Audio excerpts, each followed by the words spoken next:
일본이 금리 인상을 한다. 그러면 슈퍼 N 저가 이제 N 고로 바뀐다는 건가요? 그렇게 되면 N 고로 바뀌면 이게 원엔 환율도 많이 올라가겠죠. 지금은 원화가 더 높습니다. 더 적은 돈을 주고 엔화를 지금 사고 있어요. 더 적은 돈을 주고. 더 적은 돈을 준다는 이야기가 원화가 높다는 이야기예요. 더 많은 원화를 주고 엔화를 사면 이게 기본적으로 원화가 약세라는 의미잖아요. 지금 현재가 그렇습니다. 자, 그런데 일본의 통화정책 변화 저는 충분히 있는 것 같다고 제가 말씀을 드렸고 하루하루 말입니다. 우에다 카즈오 일본은행 총재 이야기가 화두를 계속 만들어내고 있습니다. 자, 이거 한번 보세요. 일본은행 총재 이야기입니다. 이 이야기를 보면 말입니다. 이제 확실하게 일본의 통화정책을 변경한다 하는 신호가 들어있다고 봅니다. 여러분들은 어떻게 느끼시나요? 물가 목표를 지속적으로 달성할 수 있는 전망이 충분히 많아질 경우 정책 변화를 고려할 것. 사실 이 말 자체는 굉장히 어렵죠. 있는 그대로의 직역을 한 거라서요. 더 어렵습니다. 말 자체가. 그냥 쉽게 말하면요. 일반적으로 물가 목표라는 것은 2%거든요. 2%. 2%를 달성할 수 있다는 자신감이 생긴다면 정책 변화도 고려하겠다 이 뜻이에요. 물가가 2% 금리를 올렸는데 2% 못 달성해. 그러면 안 올린다는 뜻이고요. 그럼 2% 달성하기 위해서 금리를 올린다?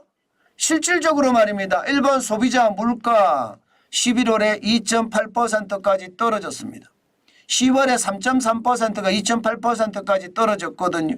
이게 꼭지를 또 내리기 시작했고요. 근원 소비자 물가도 지난 1월에 4.2%에서 2.5%까지 떨어졌어요. 2.5%.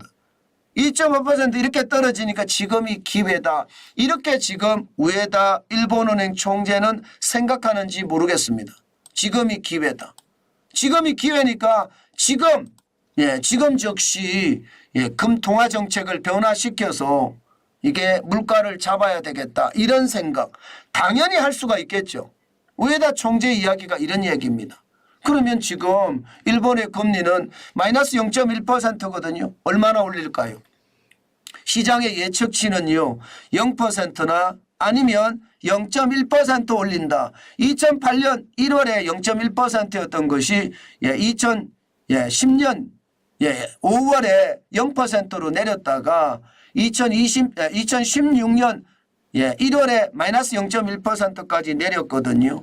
이게 0%나 혹은 플러스 0.1%까지 올라간다는 것, 이게 시장의 어떤 흐름이 되겠구나 이렇게 생각한다는 겁니다.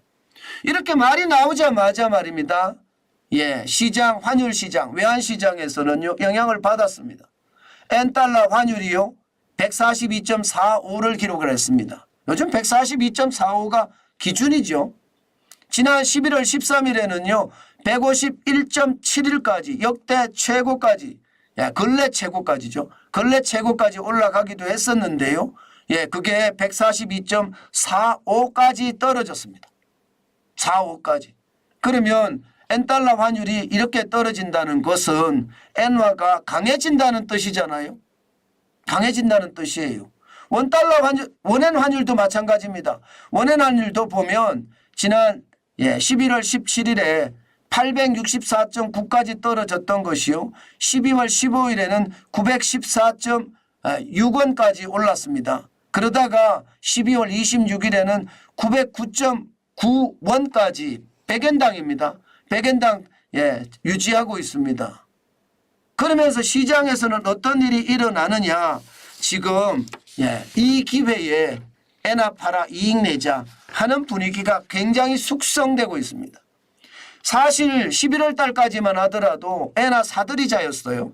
엔화 사들이자. 11월 달에 99억 2천만 달러의 엔화를 가지고 있었거든요. 그런데 이 분위기가 점점 변합니다. 점점.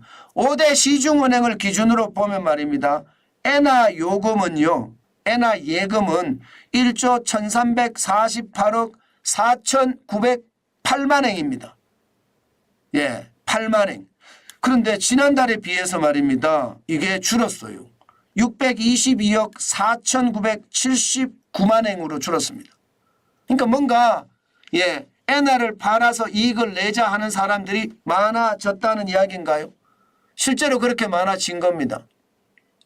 사실 거주자 외화 예금을 봤을 때 99억 2천만 달러 역대 최고거든요. 너무나 많죠. 그러니까 엔화에 투자했던 사람들이 불안하니까 올라갔잖아요. 예, 원엔 환율을 보면 예, 12월 15일에 실질적으로 마감 지수가 914.6이었지 실제 장중에는요 920원까지도 넘어갔었거든요. 그러니까 850원, 860원대 사신 분들은 그때 이미 이익을 실현하고 있다 이렇게 봅니다. 그만큼 말입니다. 네, 시장에 변화가 있다는 뜻이에요. 저는 이렇게 생각합니다. 저는 제가 지금까지 엔화를 말씀을 드릴 때 여러분들에게 뭐라고 말씀을 드렸느냐. 여러분들의 여윳돈을 가지고 일본을 몇 번 여행할 것이냐. 이것을 계산한 다음에 예, 비용과 횟수를 계산하면 금액이 나온다. 이 돈을 950원 밑으로면 약간씩 예, 저는 분할 매수를 하면 좋을 거다. 그리고 그 내용을 가지고 나중에 일본 여행을 가자.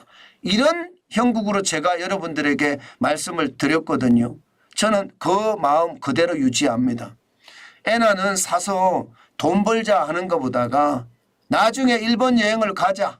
그래서 돈을 쌓아놓자. 엔화로 쌓아놓자. 그런 뜻이니까 저는 아직까지는 유지합니다. 뭐 그렇다고 하더라도요.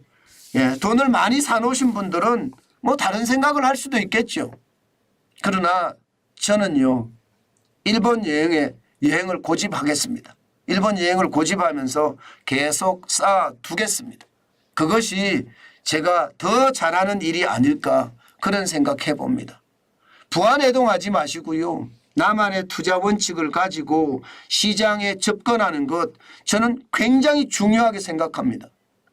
단순하게 말입니다. 시장을 가볍게 볼 때는요. 나한테 그만큼 손해가 될 수 있다는 것 저는 다시 한번 강조해 드립니다. 시장이라는 게 말입니다. 엉덩이 무거운 사람에게 유리한 게 시장이에요. 엉덩이가 가벼우면요. 가벼운 만큼 까불나 버리거든요. 예, 까불나 버린다는 게 예, 좋은 거 가리다가 다 날린다는 뜻이에요. 저는 까불나 버리지 말고 예, 시장을 듬직하게 우직하게 나만의 원칙을 가지고 하셔야 된다. 그 말씀 진짜 강조합니다. 제가 여러 번에 걸쳐서 여러분 나만의 원칙이 있어야 된다 말씀을 드리는데 예, 정환진 TV를 계속 보시면 나만의 원칙이 생깁니다. 아마 3개월만 보면 생길 것 같거든요. 그러니까 3개월 동안 정환진 TV를 애청하시면서 나만의 원칙을 세워보는 것도 좋겠다. 그 말씀 마지막으로 드립니다.